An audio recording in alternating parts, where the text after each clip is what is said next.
Support for Connecticut East this week comes from Thames at Mitchell College, a holistic on-campus program that helps high school graduates prepare for college through personal transformation. Go to mitchell.edu/Thames to learn more. Day Kimball Health, nationally recognized by Leapfrog, Becker's and the American Heart Association. Day Kimball Health, healthcare in motion. Learn more at daykimball.org. And EastCon, for high school completion, English language instruction and employment and job training services. Go to eastcon.org/get started today. EastCon, you've got this.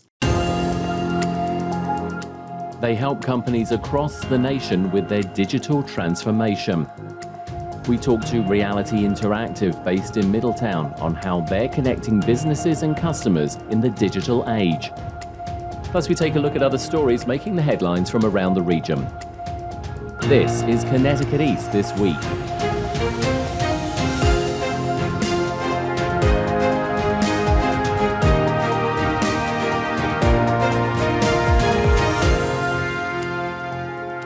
Hello, I'm Brian Scott Smith. Everything from cars to washing machines to clothing. In the digital age we live in, these products and the companies that make and sell them to us are undergoing huge digital transformation to make sure they can connect with us through our mobile and smart devices, as well as our laptops and desktop computers. Retail in the 21st century is now very much a science backed by technology to make sure companies can target customers and cut through the noise, but also to give us an experience that they hope will mean we will buy their goods and services. A recent study from International Data Corporation found that large businesses and corporations spend an average of $27.5 million undergoing digital transformation. And here in Middletown, Connecticut, one company is behind some of the many digital transformation products for some very well-known brands. I caught up with Connecticut native Jeremy Brazil, who is the Executive Creative Director of Reality Interactive, for a chat about what digital transformation means not just for business, but for us, the consumer, as well.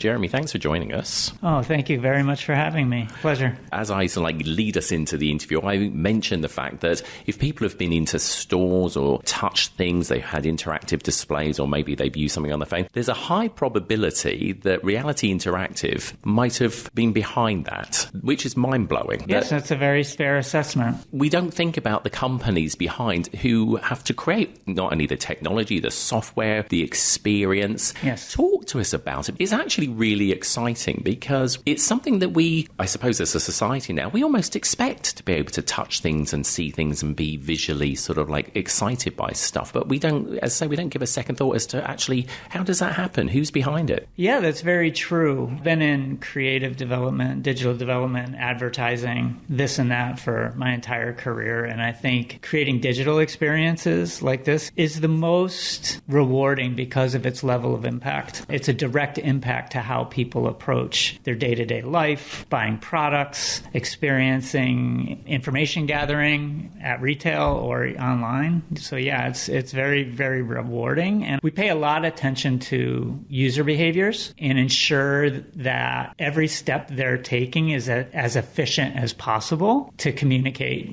whatever is needed to be communicated and help people get what they need. Just before we get into the nitty-gritty of what it is that Reality Interactive does and why and how it's moving along. Tell me, I did a little bit of cyber stalking because I do that with my guests, and apparently you once were referred to be a bit of a unicorn. However, you say you identify as Mr. Snuffleupagus. So what's all that about? Oh, that's me personally. Yeah, I think that it has to do with my experience and what I've been involved in over my career. I tend to have a little left and right brain thing going on, so it could be, I've been flat out told a creative can't be business minded in my career, so it's a bit of a unicorn. But I mean, I'm more like Snuffleupagus than a unicorn. I kind of want to be in the shadows sometimes, I guess. But yeah.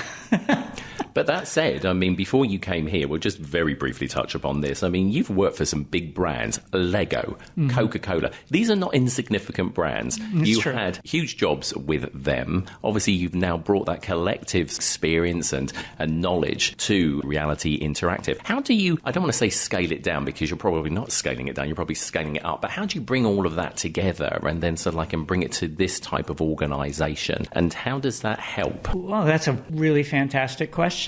Just because you're at a big organization doesn't mean that you don't have the same challenges or bigger challenges getting things done. And a lot of times an external company such as us can move a lot faster. And, you know, that always appealed to me because those companies are great. I have a special place in my heart for Lego still as a company and the people that work there. But, you know, it takes, if you have like a really innovative idea, sometimes it takes longer to get it done than a company like this. So I think that's a big part of it. Before we started recording the interview, obviously we're having a little bit of a chat and talking about what it is that Reality Interactive does and how the pandemic really helped to change and shift the landscape. Why was that? Explain why the pandemic sort of like really shifted things. Well, shifting is a bit conservative, I think, as a term. A lot of us kind of see it as like more of a seismic shift that happened because it was happening anyway, but it was happening at a snail's pace, right? So if you're creating digital experiences for online and retail and things like that, you knew where it was going. We all knew where it was going. So without getting into the details of what it takes to build an experience that sits on a retail device versus building an experience that sits on a laptop or a phone, they're not always the same. You can't just build one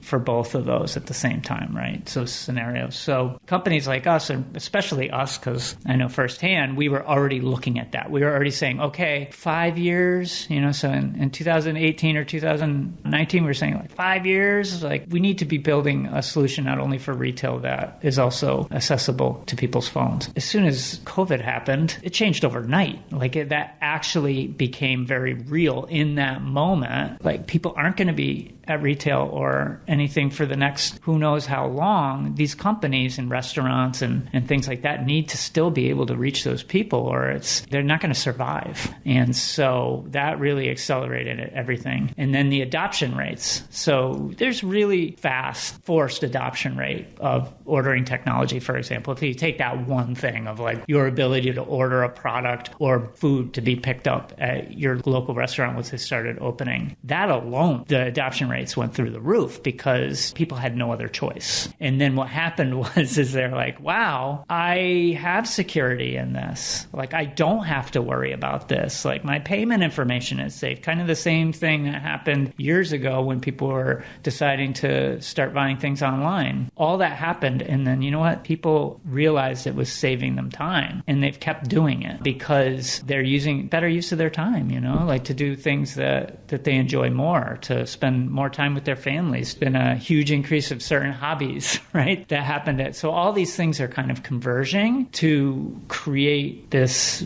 kind of seamless digital experience that needs to happen. Let's talk about certain generations as well, because it is a generational thing. You know, generations push certain things forward a little bit quicker. Gen Z, we were talking about Gen Z, helped to really force the adoption, then actually had a domino effect on other generations who were like, oh, okay, now I have to do this now, sort of thing. Talk to us about that, because that's an interesting concept. Because again, I don't think people would necessarily think that one generation can have that much of an effect on others. Yeah, so that's pretty complex to unpack, but yeah, that's exactly what's happening. So I think a lot of brands are realizing they've got their demographics a little bit wrong, and younger people are buying their products, and there's a lot of spending within that because a lot of Gen Z are more targeted in their purchases. But the purchases they choose to make, they go all in on. And technology is a part of that, because I'm sure people are aware of this. I have a 16-year-old daughter, and she's never known a world without an iPhone, let alone a smartphone. So that is massive. So for everyday life, it's their dashboard for life, right? So technology needs to happen in retail that allows for somebody to start their journey wherever they choose. So when they end up at retail retail's ready for them and they can get in and out of there as fast as possible because their reason for going is becoming more specific. So once you do that, then it forces other people who might not be as digital savvy or digitally native is a good word for it, to then adapt those processes as well. And then they realize it's making their life easier and so forth and so forth. So it's kind of like technology creates the need for more technology in that situation. And then that says, interestingly, and again, we were talking about this before we started recording the interview, you said, but then of course you've got companies who started off online and now they're actually staying online, obviously, but they're also opening up brick and mortar stores. Yes. But they're actually the more clever ones about it because, we think about brick and mortars. Who wants to open up a brick and mortar store? But they understand the process and how the two actually are one. That's true. Yeah. So they're very much about building loyal consumer bases and their loyalty programs, or CRMs that we call it in the digital world, and ensuring all their experiences and all their channels tie into that, right? Taking this more one single channel approach. I wouldn't say that they're more clever about it. Of course they are, but it's a little bit maybe unfair to like some of the retailers or brick and mortar retailers that have been around for a while. It's just that those have generally been in some of these companies separate marketing teams, right? You have maybe an e-com marketing team and then you have a retail marketing team. The companies that started online tend to have one marketing team. So they're just approaching it as, okay, here's the retail branch of our marketing team, and it's really their view of their consumers. It's not a tug of war between two different marketing teams to hit certain marketing budgets. It's one marketing sales goal in one consumer, really. Are you seeing that happen with some of the more legacy businesses as they actually suddenly, the penny drops, the light bulb goes on, as it were, and it's like, yeah, why are we doing these two things when actually they are one? I would hope that that's what's happening without having, visibility in every brand everywhere. It's like how they're organizing their marketing teams. It's hard to say. They're going to eventually, in my opinion, my humble opinion, just one person maybe, they're going to eventually have to do that if they haven't already and if they're not starting to think that way. Some of these companies are massive and they have massive infrastructure teams. Like, sounds simple, but it's pretty big change. What's interesting as well, again, while we were talking before we came and started doing the recording, is you were saying, we're never going to see the end of brick and mortar stores. And that's something I think that people do concern themselves a bit. Now, of course, naturally, some of them are going to drop off because that's just life. But to the point we've just been saying, you've got online retailers deciding, yeah, actually, we can open up some brick and mortar as well. I mean, it certainly doesn't mean that, the malls of America are going to be saved over this. We still want to feel and touch things, don't we? It doesn't matter, it seems, what generation we are. It's great to start that journey, but we then want to actually have an experience, don't we? Yes, 100%. So there's been fear around like the demise of brick and mortar for a long time. I mean, ever since, Amazon came along or e-com in general, even before that, there's been talk of that. And I remember having some overlap with brand retail when I was at the Lego group, and those types of things were being talked about. Like, how do you make your brick and mortar more destination worthy, more experiential? That hasn't changed, and that's the discussion we're going through now, except it's becoming more important that there's more digital that's drawing people in, because the reasons for going to retail are going to be very, very specific. It might just be to get out of the house, It might be just more related to like these escapist moments, and then how digital ties into that to make it feel like, okay, this is really cool. Like, it's really nice to go to this store, and maybe there's big video walls and there's content playing, and you can engage with those, and you can find something more tactile to a product that you're not going to get online. That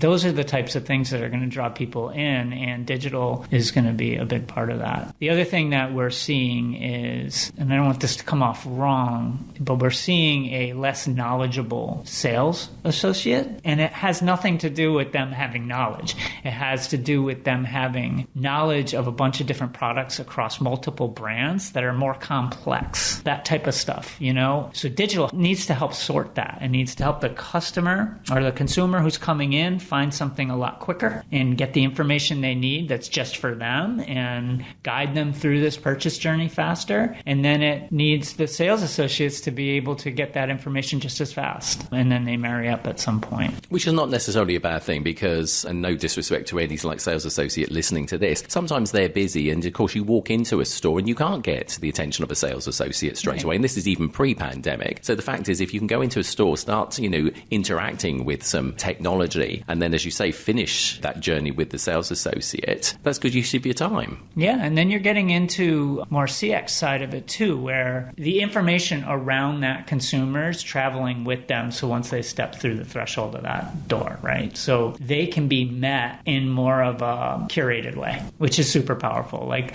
the brands that are willing to go that far with it, they're like, oh, hey, so-and-so, we've been waiting for you. And then they pick up that conversation right where that person left off when, they started online or whatever. We're creating products that do that right now, where you can, for example, customize your perfect spa and then see it in AR, right, where you're going to keep it in your backyard or wherever it is. And then when you go into that spa dealer, you've already started talking to them and they're going to show you what the surface of that spa really looks like and feels like and what the color looks like. So you're bridging that gap that gets lost or left unfilled by digital. Let's talk a little bit about AI. It's we could do an entire podcast and series of podcasts just on AI, but how does AI feed into this as well? Because it does, of course, and of course we all forget that AI's been around for a hell of a long time, and we get terribly scared by all this media concern about AI. But talk to us specifically in your arena. How does AI help out with you and what it is that you guys are doing? Once again, everything is about helping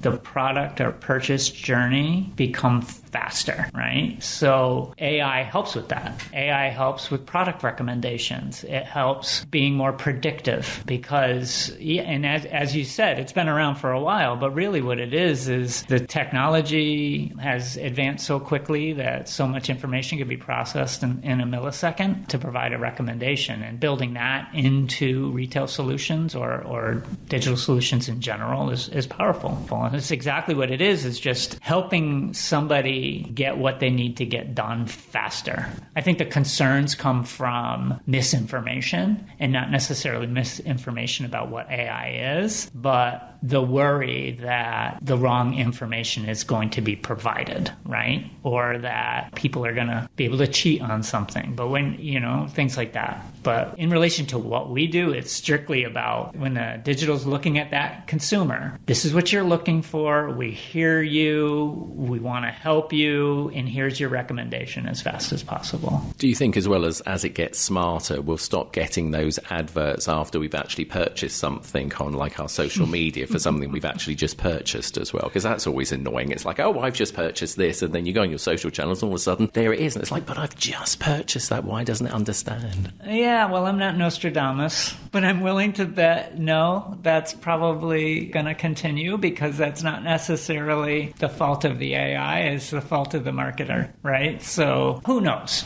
Maybe. But it's always going to be tracking your behaviors online, and then that's how it's going to provide the recommendation to what ads you're going to see or you're not going to see. So maybe, but I wouldn't count on it. I'm sure you're probably going to still get ads because you could always buy two of one thing, right? This is very true. You could and weigh them up, of course. That's never a bad thing. So let me put this to you then, and we'll go back to, you've just mentioned him, Nostradamus. We said at the very opening of this, 5 years where you thought the industry was going to be. And of course, the pandemic shifted that along. We're not looking for another pandemic, clearly. But 5 years from now, where do you see? Because it's just raced along. You've explained that to us, that it's completely raced along because of what happened. So what do you see happening? Because it's clearly helped to push this industry and retailers very, very quickly. Yeah, so I see it continuing along the path that it's going. I think what's going to happen is kind of a rethinking of what retail can be for those individual brands and companies, right? So they're going to have to redefine what their brick and mortar. Personally, I would like to see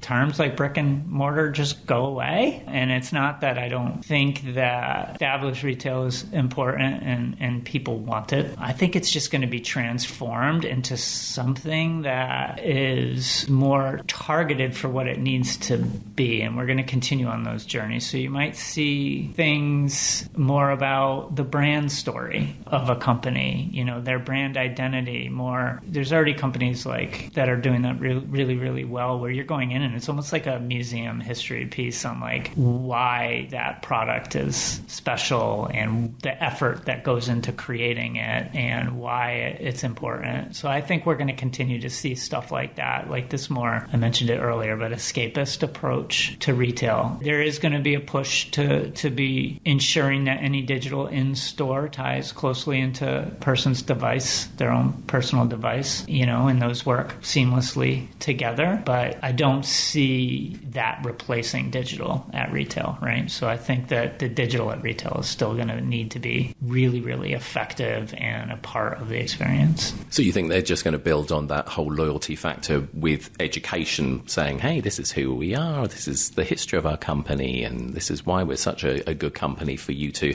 consider, purchasing our products. And by the way, we've got this, great digital experience for you as well. Yeah, because the one thing about consumers now is they have tremendous brand amnesia, right? So brands are going to constantly need to remind people of why they're special, because there's been a transition from what a brand means to people. So if a brand can't establish itself as part of an individual person's identity, like something to say like, hey, I'm a fan of this brand because it's part of who I am, that brand's going to be lost, right? So they're going to constantly have to remind people. Can't take consumers for granted anymore. So any of their retail establishments are probably going to be key in making that happen, I would guess. Yeah. Well, it's been interesting and fascinating talking to you because, like I said, it's those things that we just don't think about, the behind-the-scenes stuff, but it is so important and clearly very complex as to how all of this is put together. And it's going to be interesting to see, the next 4, 5, 6 years down the road. So we will certainly come back to you, Jeremy, and see if what actually does happen over time. But as I say, it's been absolutely fascinating. And also it'll be interesting to see how the retailers continue to deal with this ever-evolving landscape, obviously guided and assisted by companies like Reality Interactive. And thanks ever so much for joining us on the podcast. Oh, it's been a pleasure and looking forward to talking to you again. So thank you. If you want to find out more about the work and services of Reality Interactive, then head over to their website at realiti, that's REALITI.com.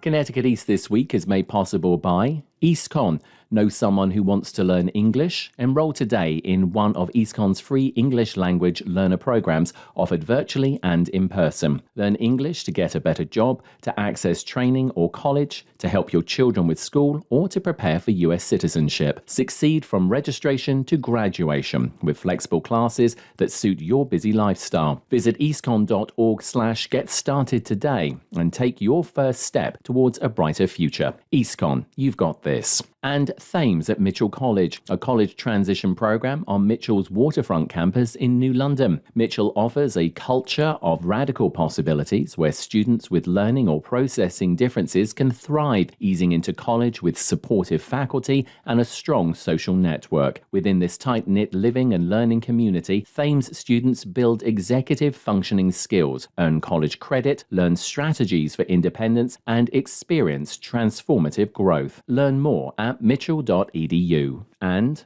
it's time for the quiet corner to make some noise. Some Day Kimball Health noise. Largest employer in our region kind of noise. Day Kimball Health serves more than 125,000 people.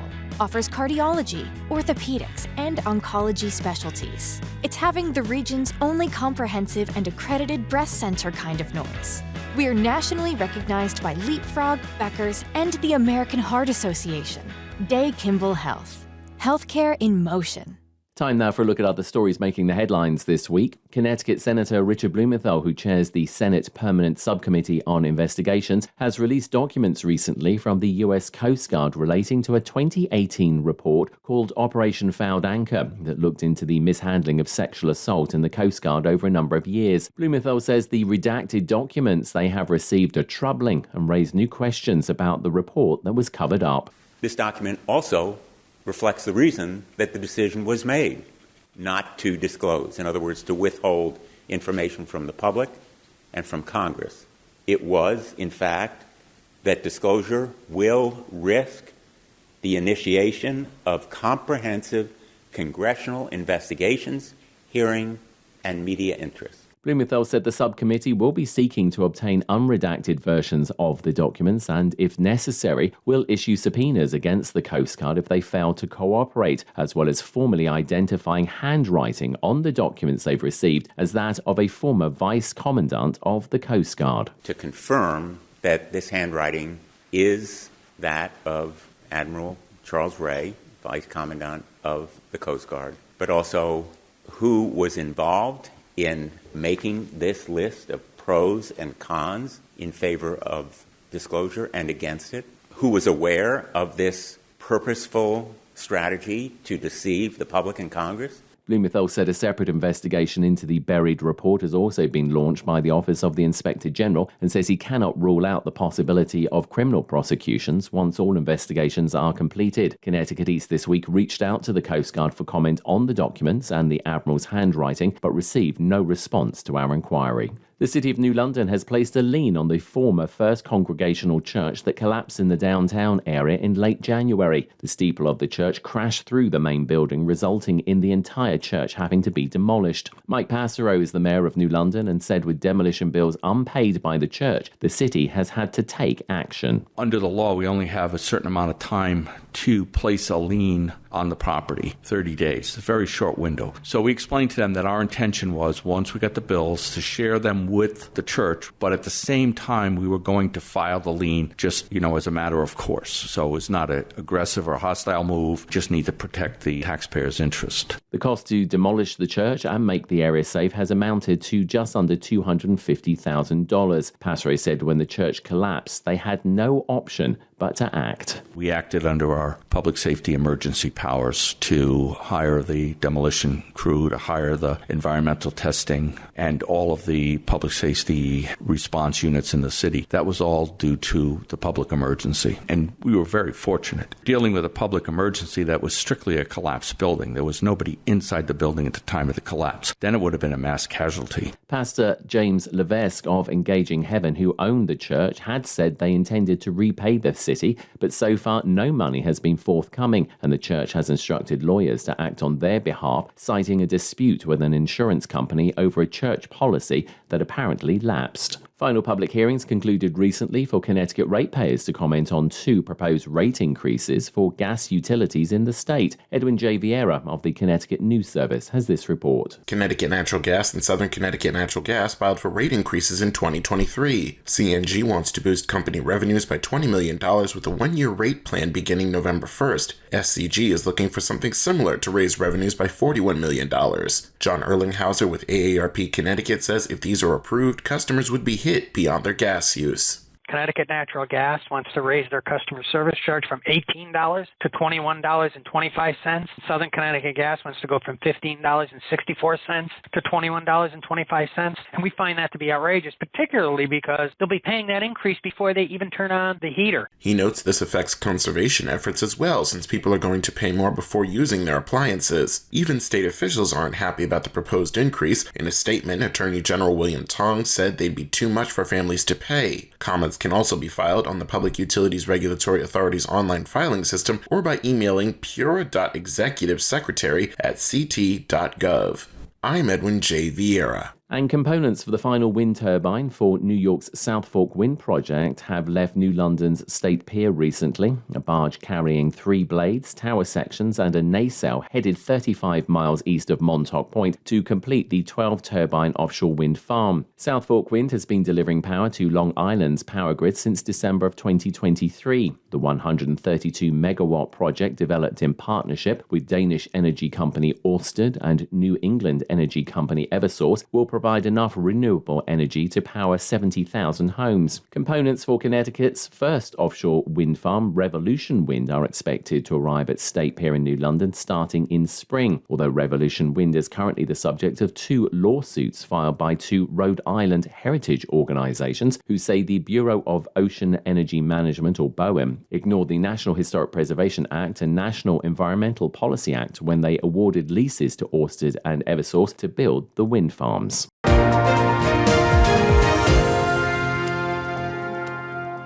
That's all from us for this edition. Do send us your questions and story ideas to the show via our website at connecticut-east.com or Facebook or Twitter at Connecticut East and on Instagram at Connecticut East This Week. And you can listen to the show again on our social platforms, on demand, and by asking your smart speaker to play Connecticut East This Week podcast. And please like, follow, and share on your social media too. I'm Brian Scott Smith. Thank you for listening.